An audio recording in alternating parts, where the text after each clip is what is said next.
یا لطیفو، دا سبٹل ون۔ فصل ربی کہیں تو کہیں فصل خریف ہے، خالق وہی ہے سب کا جو خبیر و لطیف ہے۔ بسم یا رب العالمین۔ لا تدرکہ الابصار وہو یدرک الابصار وہو اللطیف الخبیر۔ حقیقی عرفان میں آپ تمام سامعین اور ناظرین خدمت پہ سلام اور خوش آمدید۔ عزیزو، وہ ذات جو وحدہ لا شریک ہے، شکر گزار ہیں ہم کہ آج اس نے پھر ہمیں اور آپ تمام کو سیکھنے کے لیے ایک موقع عنایت کیا، اور وہی ہے جو ہمارے اندر ایک صلاحیت اجاگر کرتا ہے، ایک خوبی عطا کرتا ہے، اور دن بدن وہ خوبیاں ترقی کے منزل کے جانب گامزن ہوتی ہیں۔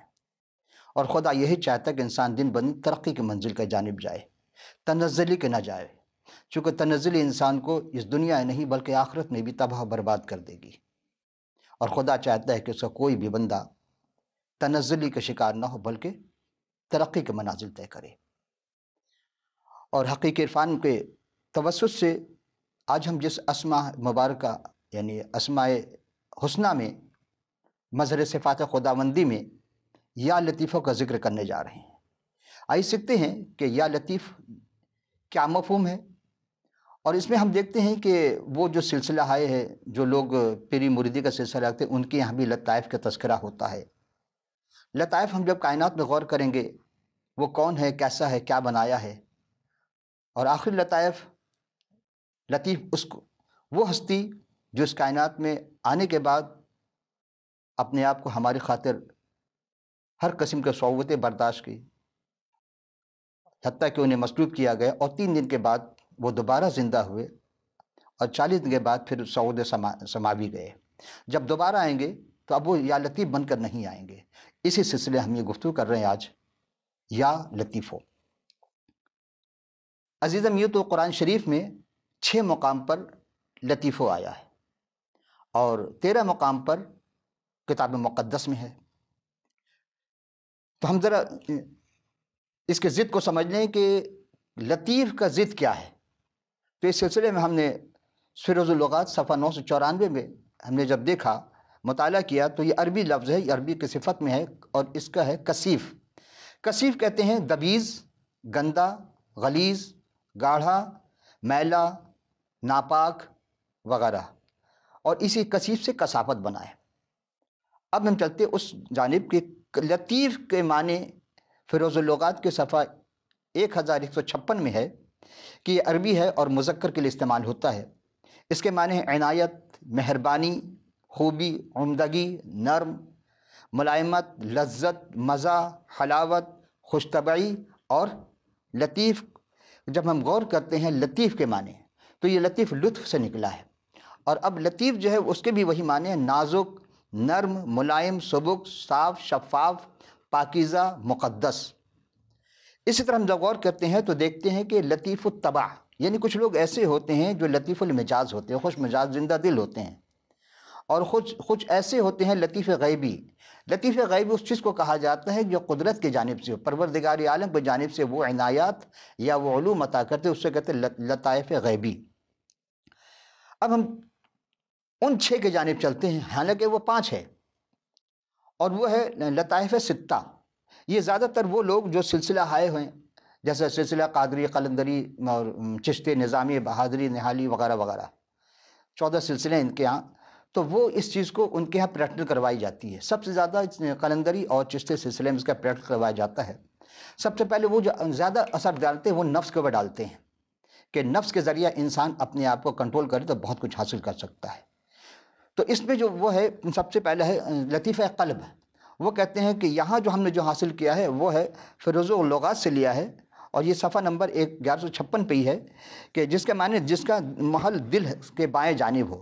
جبکہ ہم اس چیز کا جب مذاکرہ کر رہے تھے، مجاہدہ کر رہے تھے، تو اس وقت ہمیں یہ پتہ چلا کہ نہیں، یہ دل تو بائیں جانب ہے، تو دل وہ مقام ہے جس کو قلب کہا جاتا، قلب کے ذریعہ اس کا ذکر کرتے ہیں، اس سے حاصل کرتے ہیں۔ اور دوسری چیز ہے لطیفہ روح۔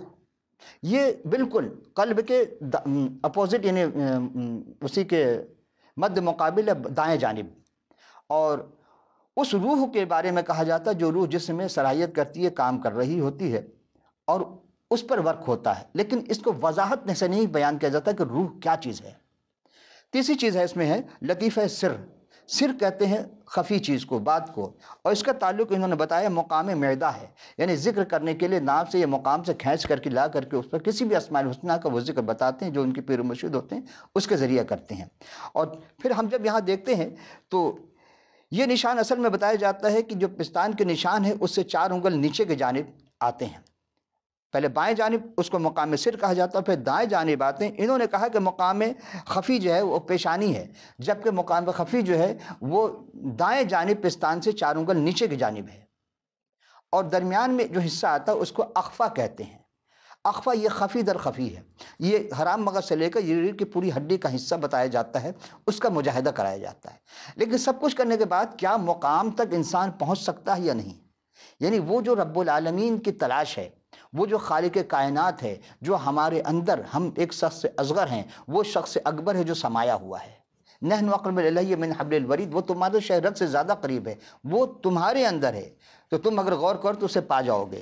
اور یہی چیز کو جاننے کے لیے جب ہم اس طرف آئے، یعنی کتاب مقدس کا مطالعہ کیا، تو بہت تیزی کے ساتھ ہمیں اس چیز کو پتہ چلا کہ جہاں 10-12 سال مجاہدہ کرنے کے بعد بھی ہم نہیں پہنچ پاتے ہیں۔ عزیز و آبائیے، ہم نے جو سرنامہ کلام میں جو آیت مبارکہ، یعنی کہ جو آیت قرآن شریف کی تلاوت کی تھی، لا یدرک الابصار وہو یدرک الابصار وہو اللطیف الخبیر، یہ 7واں پارہ ہے، سورہ انعام، آیت نمبر 103 ہے۔ اور اس میں ایسا ہے کہ ترجمہ یہ ہے کہ وہ انسان اس کو نہیں دیکھ سکتا، اس کی نگاہیں نہیں دیکھ سکتی، لیکن وہ سب کو دیکھتا ہے، سب کے نگاہوں سے، اس کی نگاہوں سے کچھ پوشیدہ نہیں ہے، وہ ہر بھید کا جاننے والا ہے۔ یہی بات ان ربی لطیف لما یشاء، یہ ہے سورہ یوسف، 13واں پارہ ہے، 12واں سورہ ہے، اور آیت نمبر ہے 100۔ بے شک میرا پروردگار جو چاہتا ہے تدبیر عطا کرتا ہے۔ یہ جناب یوسف کے بارے میں ہے، جب انہیں کنواں میں پھینک دیا گیا تھا اور وہاں سے وہ نکال لیے گئے، قافلہ آیا، اس کے بعد پھر مصر میں گئے، یہ انہوں نے بتایا تھا۔ پھر آئی چلتے سورہ حج، 17واں پارہ ہے، 22واں سورہ ہے، اور آیت نمبر 63، ان اللہ لطیف الخبیر، بے شک اللہ مہربان اور خبردار ہے۔ دیکھیں ہم یہ دیکھ رہے ہیں کہ لطیف کو مختلف معنی میں استعمال کیا گیا ہے، کہیں خبیر ہے، کہیں اس کو مہربان ہے، کہیں اس کے چاہنے والا ہے، کہیں کچھ ہے۔ اب یہ سورہ لقمان پارہ 21 اور سورہ 31واں لقمان آیت نمبر 16، ان اللہ لطیف الخبیر، کچھ شک نہیں کہ اللہ باریک بین اور خبردار ہے۔ اور 25واں پارہ ہے، 42واں سورہ، سورہ شورى، اور آیت نمبر 19، اللہ لطیف بعبادہ یرزق من یشاء، اللہ اپنے بندوں پر مہربان ہے، جس کا چاہتا ہے رزق دیتا ہے۔ تو یہاں سوال ہے کیا خدا کسی کو رزق دیتا ہے؟ یہ بات سمجھ لیں، اللہ تو سب کو رزق دے رہا، خدا تو سب کے لیے، وہ رزاق ہے، اس کے رزق دینے میں کمی نہیں ہے۔ اب ہم 29ویں پارے میں چل رہے ہیں، سورہ 67 اور سورہ ملک ہے، آیت نمبر 41 ہے، الا یعلم من خلق وهو اللطیف الخبیر، کیا جس نے پیدا کیا وہ علم نہیں رکھتا، وہ تو پوشیدہ باتوں تک کا جاننے والا ہے اور ہر چیز سے آگاہ ہے۔ اب تک قرآن شریف کے 6 آیتیں آپ کی خدمت میں پیش کر چکا ہوں۔ اب ہم چلتے ہیں کتاب مقدس کی جانب، اور زبور شریف کی 65 میں زبور کی 11ویں نمبر آیت ہے، تو سال کو اپنے لطف کا تاج پہنا اور تیری راہوں میں روغن ٹپکتا ہے۔ امثال 22ویں باب کی 11ویں نمبر آیت ہے یہ بھی، جو پاک دلوں کو چاہتا ہے اس کے ہونٹوں میں لطف ہے اور بادشاہ اس کا دوستدار ہوگا۔ امثال کتاب یہ وہ کتاب ہے جو جناب سلمان بادشاہ، یعنی سلمان بن داؤد علیہ السلام نے اس کتاب کو تحریر کی تھی۔ اس میں ہر وہ ضرب الامثال وغیرہ کی باتیں ہیں۔ پہلا تموتھیوس 7ویں باب کے 17ویں آیت، اس موجودہ جہان کے دولت مندوں کو حکم دے کہ مغرور نہ ہوں اور ناپائیدار دولت پر نہیں بلکہ خدا پر امید رکھیں، جو ہمیں لطف اٹھانے کے لیے سب چیزیں افراد سے دیتا ہے۔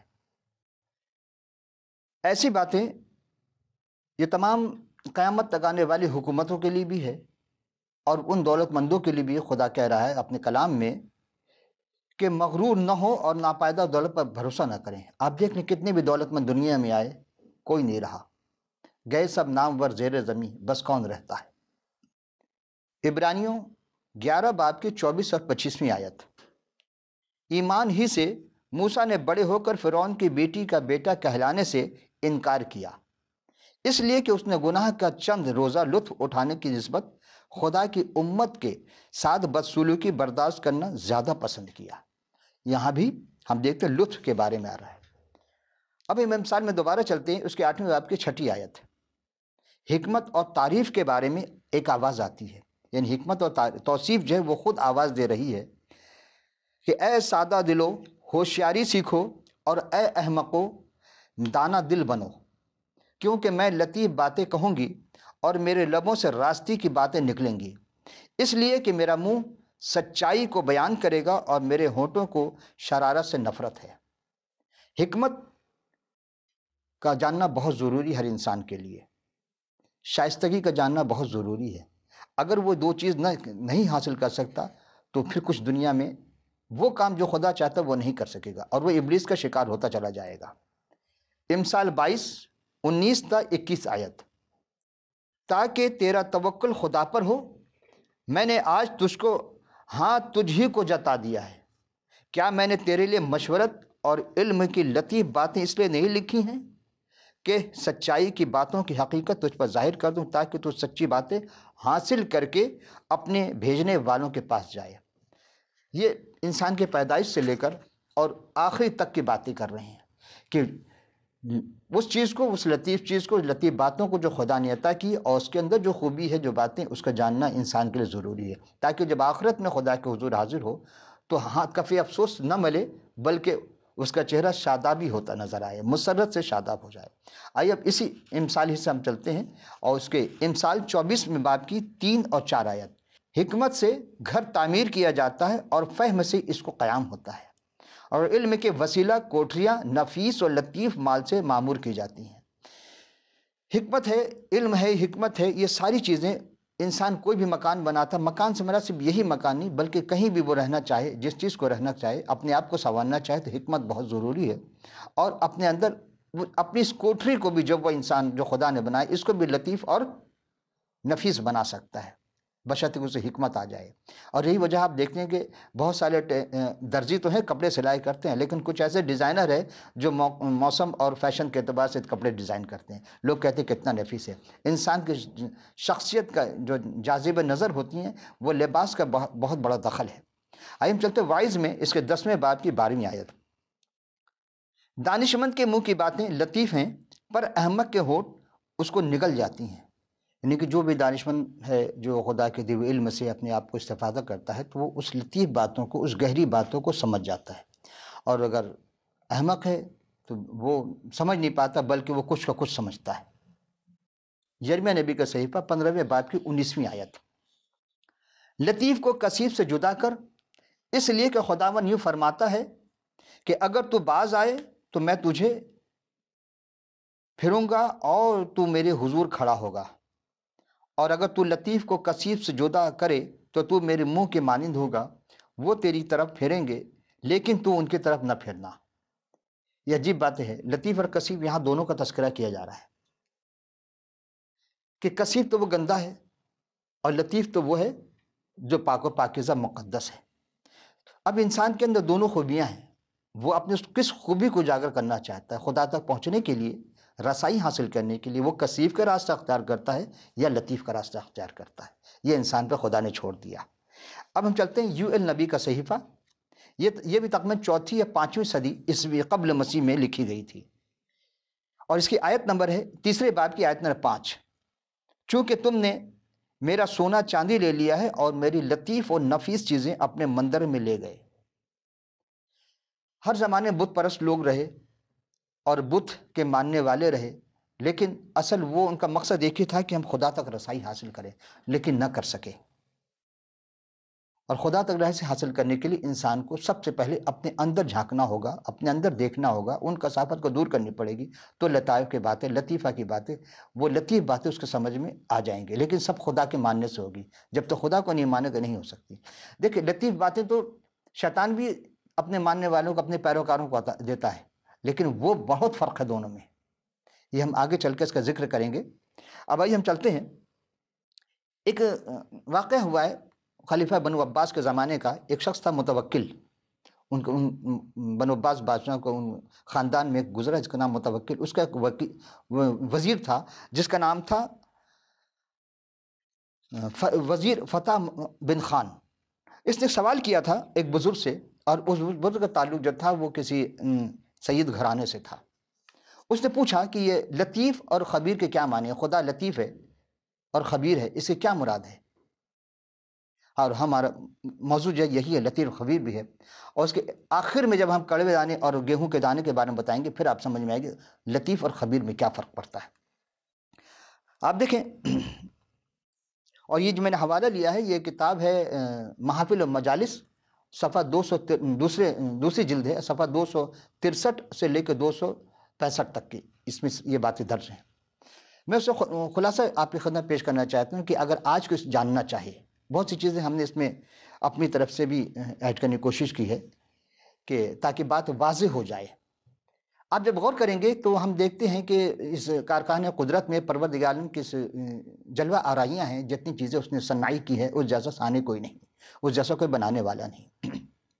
اس میں کچھ کثافت بھی ہے، کچھ لطافت بھی ہے۔ تو جب سوال یہ ہوگا کہ آخر لطیف کیسا ہے، لطیف الخبیر، وہ لطیف بھی ہے، انہیں لطافت بھی جانتا ہے اور خبر بھی رکھتا ہے۔ کبھی آپ نے غور کیا ہے کہ ہماری نگاہوں کے سامنے مختلف قسم کے خدا نے چیزیں پیدا کی ہیں؟ میرے اس چیز کو جاننے کے لیے وہ جو بچے ہمارے ابھی پڑھ رہے ہیں اور وہ بائیولوجی سے واقف ہیں، کیونکہ بائیولوجی میں دو چیز پڑھائی جاتی ہے، باٹنی اور زوالوجی۔ باٹنی سے مراد ہم پودے سے متعلق جانتے ہیں، فنجائی اس کے اوپر کے حصے کو تراشا جاتا تھا وغیرہ وغیرہ، جو کافی عرصہ ہوا کبھی ہم نے پریکٹیکل کی تھی۔ تو اب جو بچے ہمارے پڑھ وہ جان سکتے اس چیز کو۔ آپ غور کریں کہ اس خالق کائنات کیسا ہے کہ اس نے ایک معمولی سی بیج کے اندر وہ پورا درخت پیدا کر دیا ہے جب ہم زمین کے حوالے کرتے ہیں۔ اور وہ رب العالمین جو نرم و نازک، کتنے لطیف، کتنے ملائم گھاس پیدا کرتا ہے، اور مختلف اقسام کے۔ پھر آپ غور کریں کہ اس صرف گھاس نہیں بلکہ اس نے بوٹے بھی اگائے، مختلف قسم کے پھول۔ آپ دیکھیں ہر پھول کے شکل مختلف ہے، اس کی خوشبو مختلف ہے، کلیاں پھوٹتی ہیں، کلیاں نکلتی ہیں، پھر پھول کھلتے ہیں، پھر وہ پتے ہوتے درخت میں، اس کا ذائقہ الگ، چھال کا ذائقہ الگ، ساری چیزیں ہم سب چیز کا جب باٹنی میں جب چلتے ہیں تو دیکھتے ہیں کہ چیز کو ہم پریکٹیکل کرتے رہتے ہیں۔ مختلف قسم کی چیزیں پیدا کی خدا نے۔ پھر ہم جب اس پہ غور کرتے ہیں، وہ پھول کی پتی کو، جس کو علامہ اقبال نے زمانے میں کہا تھا کہ پھول کی پتی سے کٹ سکتا ہے ہیرے کا جگر، اور مرد ناداں پر کلام نرم و نازک بے اثر۔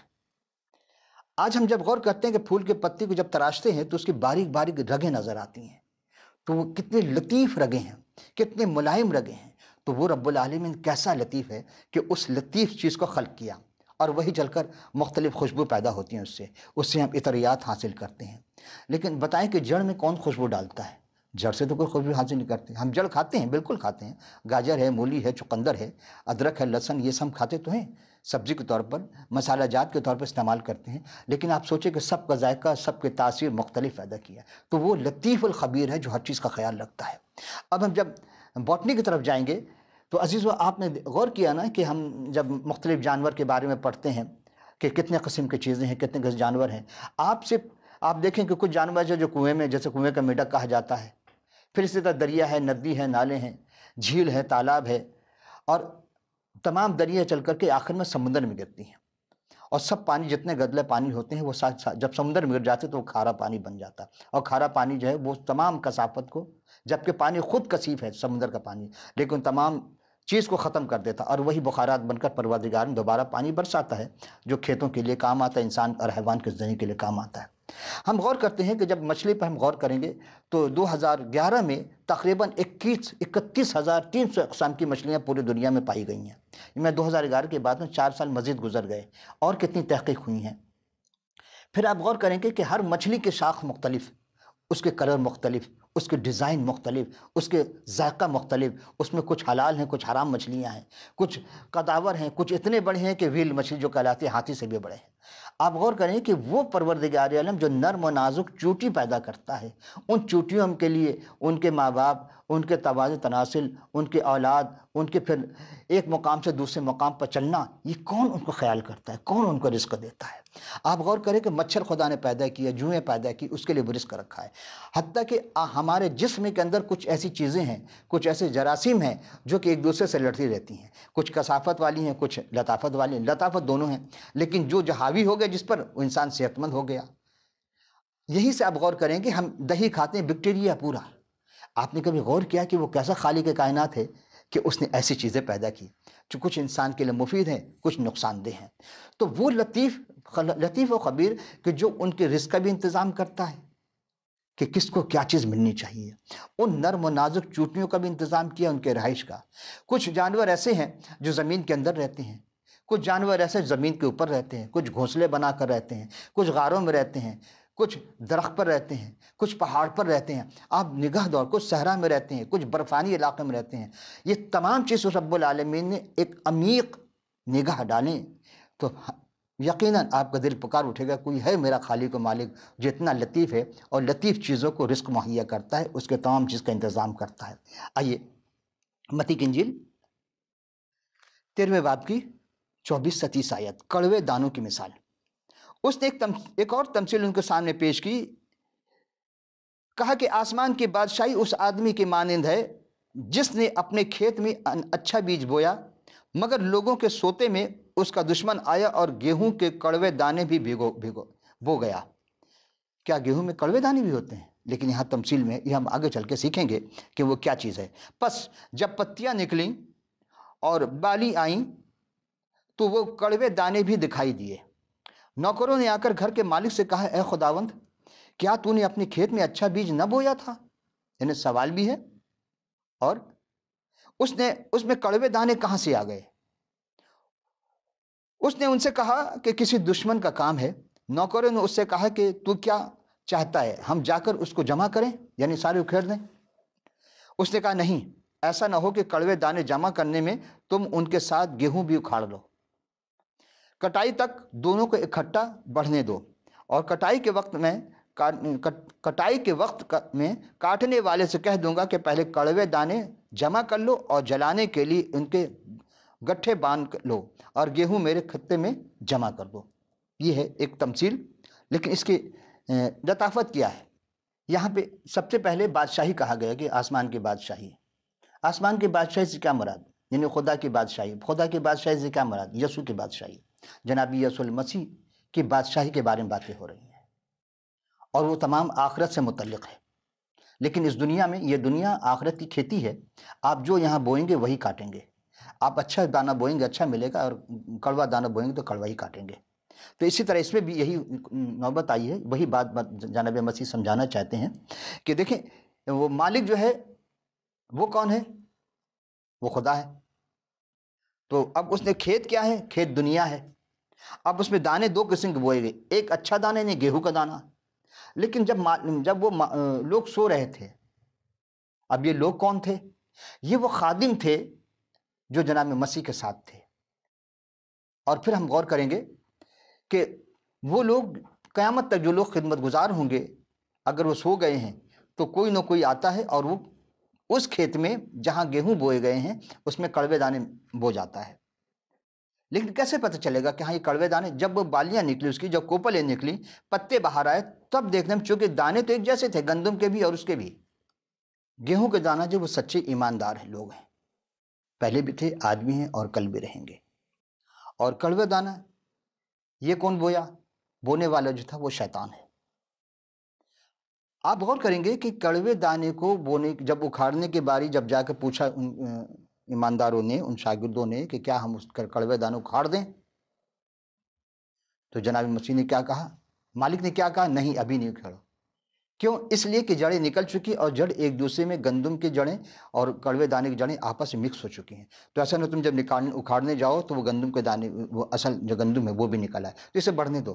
جب فصل تیار ہو جائے، کٹائی کا وقت آئے، اس وقت تم ایک ایک کر کے کڑوے دانے نکال لینا۔ کڑوے دانے کی جو چیزیں ہیں وہ پورا پودا نکال لینا، وہ جڑ آسانی سے نکل آئیں گی۔ اور اس سے گٹھے باندھ کر جلا دیا جائے گا، اور جو گیہوں کے دانہ ہے اس کو الگ چھان کر کے میرے خطے میں پہنچا دینا۔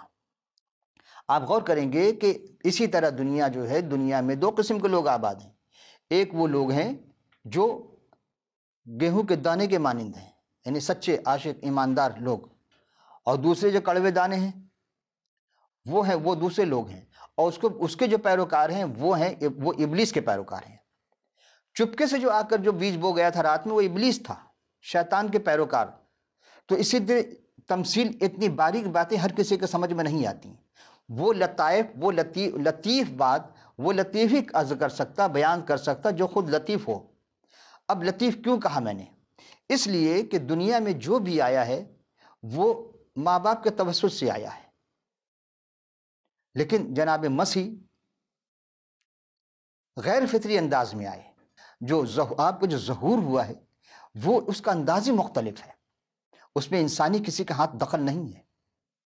پھر وہ اسی لیے اس انداز میں آئے تاکہ دنیا میں جو لوگ ہیں، جو گناہ گار ہیں، ان کو نجات دینے کے لیے آئے۔ عزیزو، یہاں غور طلب بات ہے کہ ہم آپ سب اپنے آپ کو کہاں شمار کرنا چاہتے ہیں؟ ہم کہاں ہیں اس دنیا میں، اس فانی دنیا میں؟ یہاں سے کہاں جائیں گے؟ آخرت ہوگی۔ آخرت میں کیا ہوگا؟ اب ہمارا شمار کیا گیہوں کے دانے کے جیسا ہو یا کڑوے دانے کے مانند، یہ اب ہم پر ہے۔ ایسا لطیف جو لطیفوں کے انبار لگا دیا، ایسا خبیر کہ باریک سے باریک ایسی مخلوق کو بھول نہیں سکتا، اس سب کی خبر رکھنے والا، وہ ایک ہی ذات۔ یہ اسی لیے کہ جب آپ نے کہا کہ میں دوبارہ آؤں گا، اور اب جب آئیں گے وہ اس روئے زمین پر، اب لطیف بن کر نہیں آئیں گے، لطف کرم کرنے کے لیے نہیں آئیں گے، بلکہ عدالت ہوگی۔ اور عدالت میں کیا ہوتا ہے یہ آپ ہم سب جانتے ہیں۔ جب دنیا کی عدالت ایسی ہے تو آخرت کی عدالت کیسی ہوگی؟ وہ تمام ججوں کا جج، وہ تمام حاکموں کا حاکم، وہ تمام بادشاہوں کا بادشاہ، وہ تمام صدوروں کا صدر، اس سے بڑا کوئی صدر نہیں۔